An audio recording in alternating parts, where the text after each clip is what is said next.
it would be all about trusting yourself and not taking on the weight of everything on your own shoulders. Again, I think this is a lot of physician personality that, we're trained to sort of own everything. And the weight of that can be really, really heavy. So being able to say, I'm part of a team that is saving people's lives, or I'm part of a team that is executing a clinical trial, instead of taking all of that weight on, that would be the advice I would say is share the wealth of Wow. the, weight of the pressure we might face. Welcome to the Real Estate Mogul MD podcast. Thanks for tuning in and taking control of your financial future. This is a show where we not only motivate and inspire, we give you actionable real-world experience to help you live life by design. You'll hear journeys and stories from other physicians, investors, coaches, consultants, and entrepreneurs. And now, here's your host, Brett Riggins. Now, you don't often hear Chief Medical Officer, real estate investor, and physician coach in the same sentence. But that's exactly who Dr. Nerissa Kreher is. She spent nearly 2 decades in biotech leadership, launched the Pharma Industry MD Coach to help doctors transition into pharma, and quietly built a portfolio of Airbnb rentals and syndication deals along the way. Today, we talk career pivots, passive income, and owning your next chapter. Here we go. Nerissa, welcome to the show. Man, I love the pre-recording stuff. So much fun getting everything down, but welcome to the show. How does it feel to be Nerissa today? Awesome. It's snowing outside in Sunapee, New Hampshire. It's beautiful. Where are you? Sunapee, New Hampshire. And it's snowing. Yes. Oh my goodness. The pollen is flowing down here in South Carolina. It is springtime, so quite the difference. Yes, big difference. Awesome. Well, let's get started by talking a little bit about your medical career first, and then we're going to launch into some other things very interesting. I'm sure we're going to talk about mindset and a bunch of fun stuff here. Tell us a little bit about where you started medically and where you're at now. Sure. So grew up in North Carolina. So I did both undergrad and medical school in North Carolina, East Carolina University. And then I moved to Indianapolis for my pediatric residency and actually ended up staying for a chief year and my pediatric endocrine fellowship as well. And then was junior faculty there for a year. And then I moved out to Boston, anticipating a clinical research career in pediatric endocrinology. And as fate would have it, that sort of fell apart. And I ended up in the biotech industry. So I've spent now a little more than 18 years in the biotech industry and currently serve as the chief medical officer of a biotech company. Very interesting. So biotech executive, what inspired you to make that career pivot? Yeah, I mean, it actually was truly a job that I was supposed to have. My husband at the time had matched out here in Boston. I had been promised an academic research job, and the job had been cut in budget cuts. And so, we were full on moving to Boston. I looked for other academic roles, didn't find what I was looking for. And through my network, actually, a sales representative asked for my resume, and I ended up in biotech. And so I thought, I can do research in biotech, and I'll give this a try. I really had no idea what I was getting into, Brett. Mm-hmm. And obviously, almost 20 years later, I loved it, and I've stayed with it. Very interesting. In that transition phase, what was that like at first? Like the saying about drinking from a fire hose. Mm-hmm. I started in medical affairs and truly really didn't even know what medical affairs was. It turned out that it was really a lot of fun. I was doing a phase 4 registry as part of my work. I was doing a lot of education of people inside the company as well as outside the company, meeting with thought leaders, experts in the field of human growth. And then I was exposed to all these other functions like marketing and sales and finance and, the business strategy side of things that I had not been exposed to at all throughout my career in medicine. Mm-hmm. Yeah. Well, a lot of fun. And let's see, let me get this straight. The pharma industry MD coach, right? That's separate of where you're an executive, right? This is your own business. That's right. So, my chief medical officer role, full-time role at a private biotech right now, but I started the pharma industry MD coach about 5 years ago now, right at the beginning of COVID, to help my physician colleagues to understand that there were other opportunities for them, and pharma and biotech was one of those opportunities, which of course we don't learn really anything about in our training. And so started coaching physicians, and I've probably coached upwards of 100 physicians now in some way, shape, or form in the transition. Nice. What common fears or limiting beliefs do doctors have or face when considering to move careers, and even to pharma? Sure. I think the biggest is imposter syndrome. They believe, and I believe this comes from our type A personality, our overachiever mentality. They really don't think that they have the right skill set, and they talk themselves out of sometimes even applying because they haven't necessarily checked all the boxes.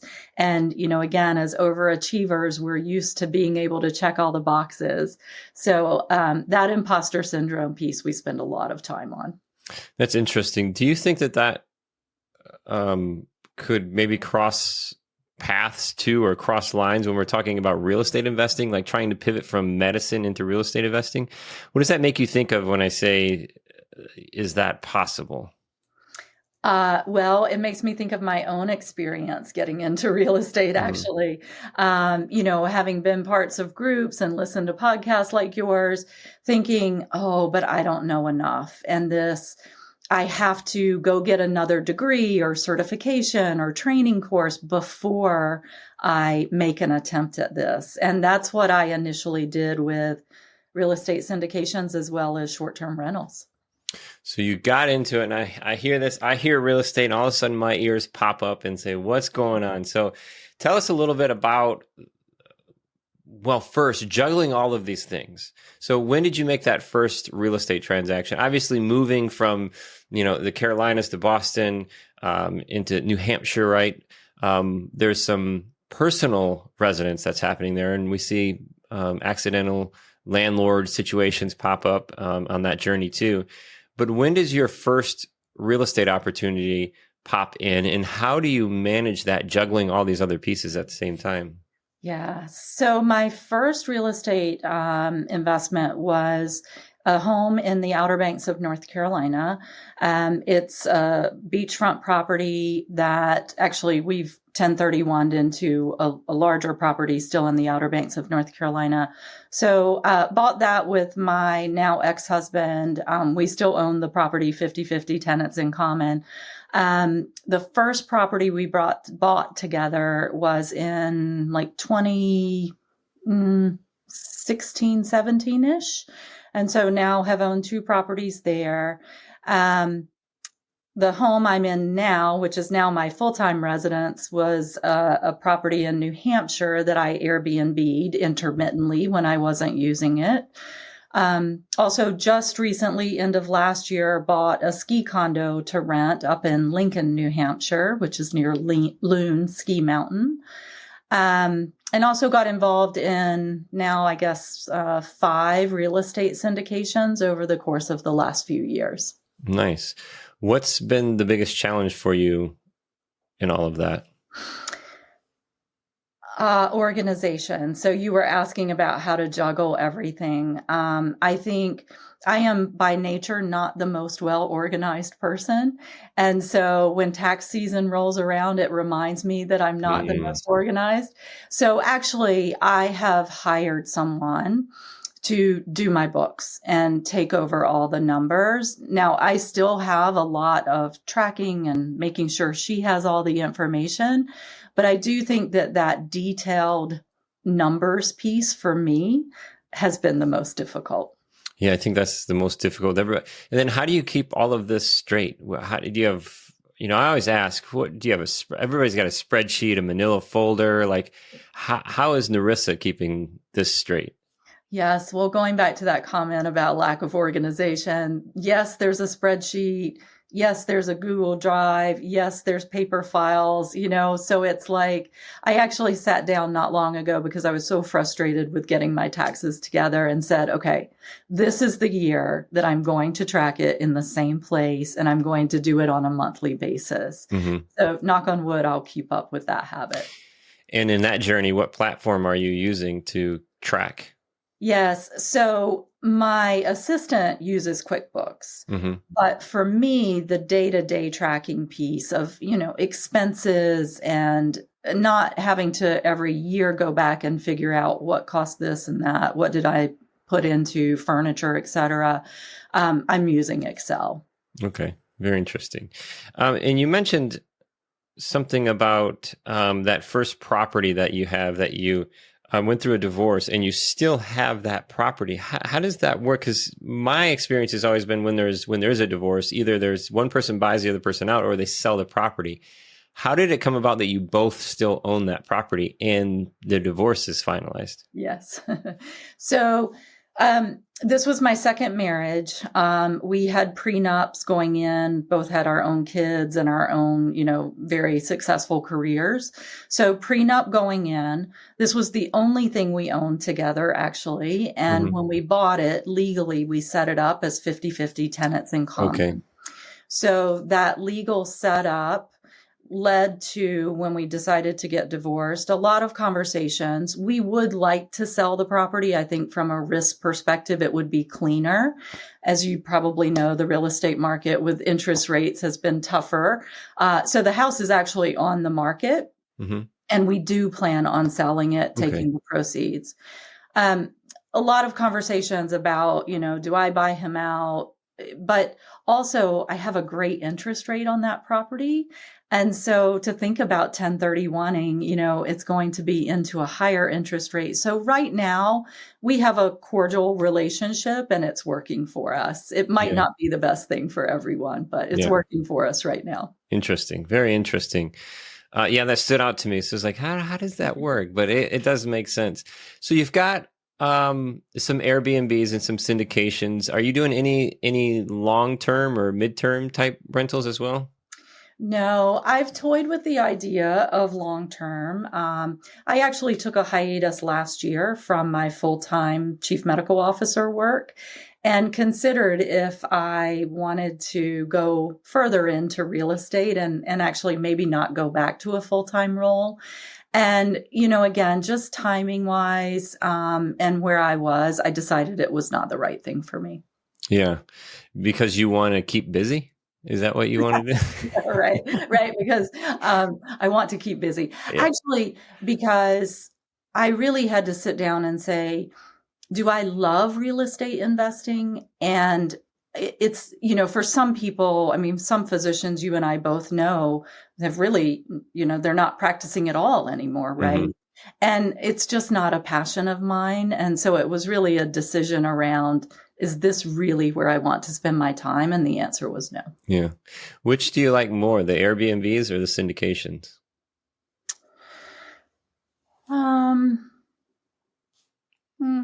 The syndications are easier from, my workload perspective, right?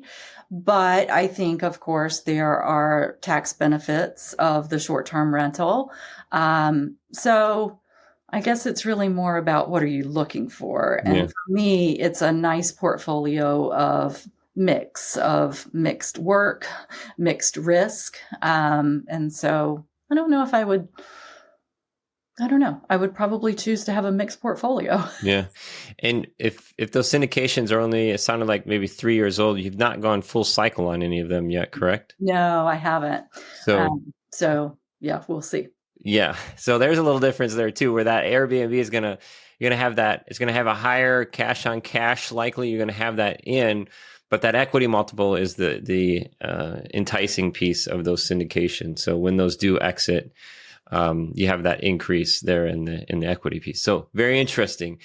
And you're not passionate about real estate, then where does that lead you? Are you looking to acquire more? You're selling the one. I think that was in North Carolina. Are you going to move that into another property, or what are you going to do? I probably would, just to take advantage of the 1031. And especially, this is a not inexpensive property. Mm-hmm. So I probably would. I grew up in North Carolina on the coast, not on the Outer Banks, but I love the Outer Banks. So having a property there that allows me, I use it, say, once a week in the high season, and then in the low season from about after New Year's, January, February, it's not open. There just aren't rentals down there. And so, it's a nice place for me to be able to go and look out at the ocean. Mm-hmm. So I do like the opportunity of having a place there. Probably would never full-time retire there. It's a little isolated. Mm-hmm. But the flexibility that it provides, I probably would roll into another property there. Yeah. And with that, that 1031 angle, so you have capital gains there that you're trying to cushion with that 1031. Exactly. So you bought it. Well, how long have you owned it?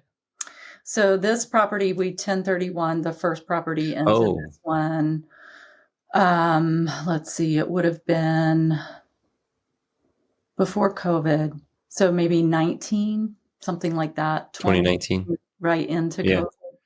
So you get some appreciation there, but that bigger piece too. If you 1031 into it, you got to 1031 again, or else you got to recapture what you 1031. That's right. Yes. Oh, this game. So this game of 1031. Yes. So keep on rolling for sure. And then what does that look like for you, Nerissa, and your, your journey or your schedule for the next 1031? Are you waiting to get an offer and then go find something? Are you eyeballing something? Because that's kind of a juggle too, right? Because of the time restraints. It is. And actually, the first time we 1031 the market, there were hardly any homes available. And so, we were really limited in what was available and got lucky there in finding the property that we did. So I keep my eye on the market. That was a learning experience, that first 1031. And so, I have an active realtor that I keep my eye on the market. I have MLS reports coming in. And so I'm sort of aware of what's happening if we needed to move. Interesting. So you're going back for another single family then? Yes, that's almost all that is on this part of the Outer Banks. They're big beach homes, 6, 7, 8 bedrooms, pool, hot tub, all that kind of thing, that multiple families can come and use. Okay, so you're staying in the Outer Banks, single family, rolling that into there, but just maybe just being the only owner on the property. That's the big piece. Exactly. And again, it's as you start to think about, I'm 52 years old and my ex is older than that. So as you start to think about, if there were something to happen, the way in which it would roll to descendants, and it could get quite complicated. Oh yeah. There's no could.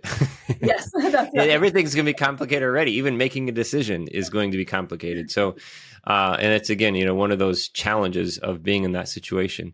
But as we're talking here, I'm just wondering, why don't you buy them out? If you're staying there and that mortgage is at a great rate, why don't you buy them out and keep that mortgage? Yes. So, have also considered that.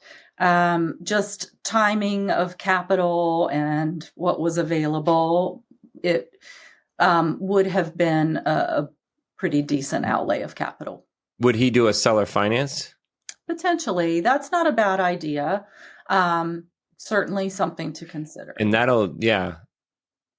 could work to hit his advantage on the capital gains if it's structured right too. So that could be a pitch point for you to him, and then you at that time you take all the rights to the property, and then it would just whatever happens within them, and then how the debt is inherited, or however that works, it doesn't matter anymore for Nerissa, right? So that's very, very interesting. If you're going to buy in the Outer Banks, you're looking basically, it sounds like maybe the same thing because all the properties are similar.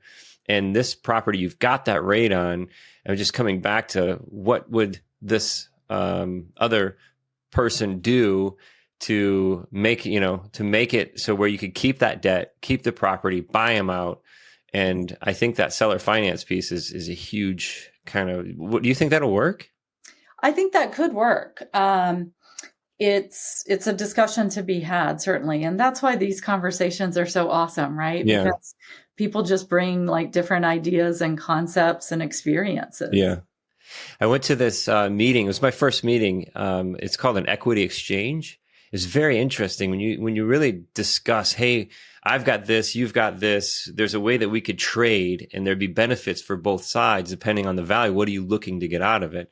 And when you really dive down into it, I mean, they could be, people in the room have apartment buildings and, properties, and maybe somebody's got a car that you like. Like there's this kind of trading going on in these equity exchange.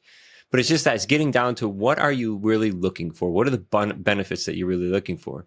And as we're having that conversation, what popped in my mind, like you're drawing out, okay, the Outer Banks, okay, it's this kind of house. And then you're going to go back into there. And then you're going to 1031 is like, wait, ding, ding, ding, ding.